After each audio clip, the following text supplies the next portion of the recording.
Good morning and welcome back to what I think I'm going to be calling Church History Corner. And this is a bit of a spin-off from 5-Minute Theology, where we think about people and moments that have shaped our faith and helped it develop and become what it is today. And we're going to be thinking this morning about Athanasius, known in the Eastern churches as Athanasius the Great. He might not be so well known to most viewers. He's not well known in the West. But he was a very important figure in the first few centuries of the church, especially for what we would now talk about as the doctrine of the Trinity. And I think we can learn quite a bit from him. So let's talk about Athanasius, the champion of the faith. Athanasius was born and ministered in Alexandria in Egypt in the 4th century AD. He, as a child, was allegedly spotted playing at baptizing his friends in the sea by the Bishop of Alexandria at the time, who summoned him and asked him not to do that, but offered to ordain him or train him to be ordained instead. And Athanasius became a deacon, and then a presbyter, a priest, and then eventually Bishop and Patriarch of Alexandria, a very important position in the early church. He did not have a gift for being conciliatory, or perhaps it would be more accurate to say that he cared passionately about the truth. He believed it was hugely important that we spoke rightly about God so that we could know him rightly and follow him rightly. And that meant he got into arguments. He got into a bunch of arguments with people in Alexandria, but above all, he got into an argument, or to be more accurate, about a 20-year running battle with a chap called Arius.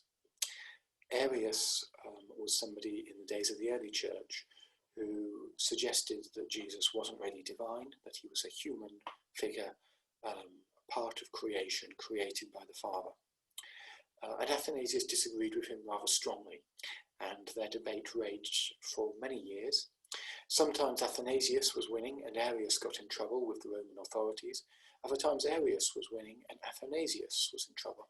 He spent 17 years in exile. He was sent into exile 5 times when he had to run away from the authorities because of his controversy with Arius and because Arius was rather better at getting the emperor's ear. He was a passionate advocate of what we would call the Nicene position on the Trinity, so the position that the churches of the world have come to believe is the right one, that says that the Father, the Son and the Spirit are all equally of the nature of God and differ as persons of the Godhead, but have the same nature. There's a lot we can learn from Athanasius, I think. We can learn stuff from him theologically, and we can learn stuff from him as a person, from his character and from his morals. Theologically, I think there's a lot to learn from him on the way he talked about and understood the Trinity, and especially who Jesus was. So Athanasius talked about creator and creation being mutually exclusive categories. That is, you cannot be both God, the creator, and created. So if Jesus is the one who is involved in creation of the world, as John 1 says, all things were made through him, then he must be creator and not creation. He must be in the creator box, which is the God box, not in the creation box, which holds everything else. Athanasius talked about Jesus as the Word being a creative and a recreative force. He emphasized how God creates and recreates by his word in the Bible story. So he makes light come into being by speaking a word, let there be light. He brings life to the dry bones in Ezekiel's vision by Ezekiel prophesying the word to them. And so Athanasius emphasized that Jesus was creator, not creation. He argued that he shared in God's nature as a fire lit from a fire. And that's the image of if you take a candle and you light it from another candle, they're both equally a candle flame. One is not more a candle flame than the other. even if one of them was lit from the first, had its source in the first. And Athanasius argued that that's what the Bible means when it talks about Jesus as the only begotten or only generated Son of the Father, that he has his nature from the Father, like a candle lit from a candle, like a flame lit from a flame. That's a phrase that's actually been preserved in the Nicene Creed that we say on Sunday mornings in normal circumstances, where we say that Jesus is God from God, light from light. And a better translation of that phrase would actually be fire from fire, or candle lit from candle. Athanasius emphasized that Jesus was completely divine, that he had his roots in the Father, that he was in that sense the Son, the generated Son of the Father, but that he was divine as a candle flame lit from a candle flame. And so because he saw Jesus as fully divine, he saw salvation as being the taking of humanity up into deity. He said that Jesus was humanized that we might be deified, made like God. For Athanasius, what salvation ultimately promised us was the very thing that the devil tried to tempt Adam and Eve with, tried to tempt them with getting the wrong way in the garden, the idea of becoming like God. But that in Jesus we were, in a sense, drawn up into God's nature because we were identified with him, and he is fully God. Salvation, in his eyes, was not a lowering of divinity into humanity, but a lifting of humanity up into divinity. And Athanasius carried this over into his understanding of Revelation. This was another reason he thought it was so important that Jesus was fully God, because he said only God can reveal God. God is so far beyond creation that the only way we can know him is by himself. We cannot know him by anything in creation because he is completely beyond everything in creation. It would be like trying to understand a galaxy by looking at a grain of sand. So only God can reveal God.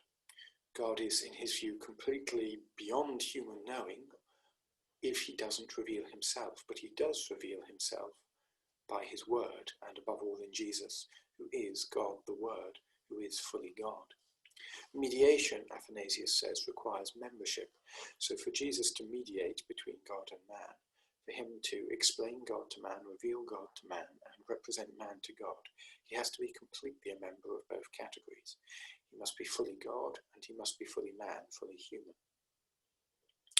So for Athanasius, it was hugely important to hold on to the truth that Jesus was fully God and that he was fully man. The ability to know God, to have God reveal himself to you, depended on it, and so did salvation. So did creation. All of it depended on Jesus being fully God.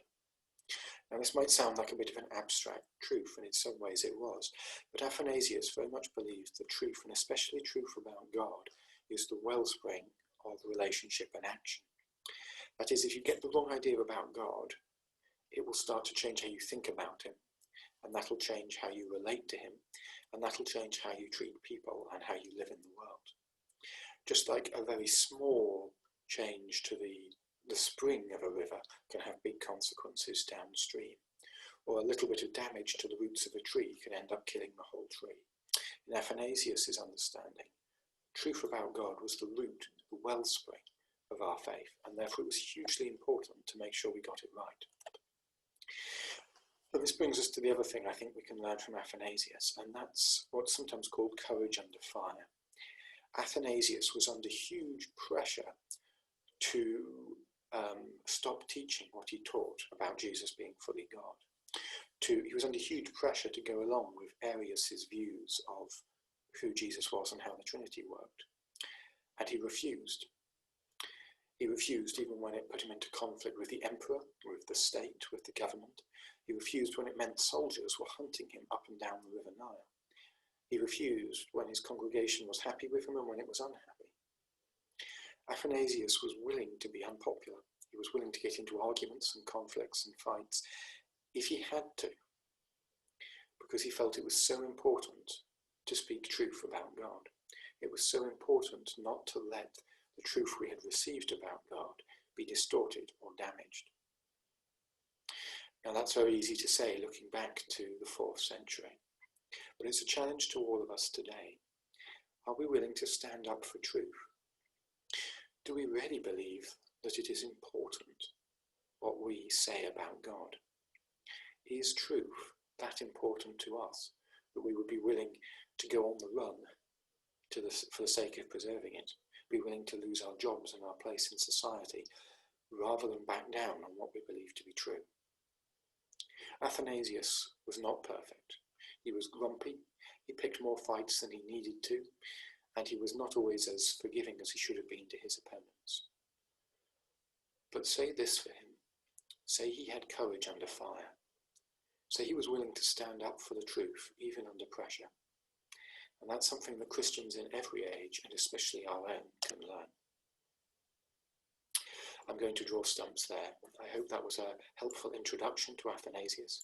A lot of his works are available online for free if you're interested in looking deeper, particularly his Contra Gentes against the pagans. His contribution to discussions about the Trinity is particularly evident in modern versions of the Nicene Creed and in the Athanasian Creed, which he didn't actually write, but which does express a lot of what he wrote and taught, and which you can find online or in a Book of Common Prayer if you have one. I hope you found that helpful, and I'll be back either later this week or early next week with some more for the History Corner. God be with you.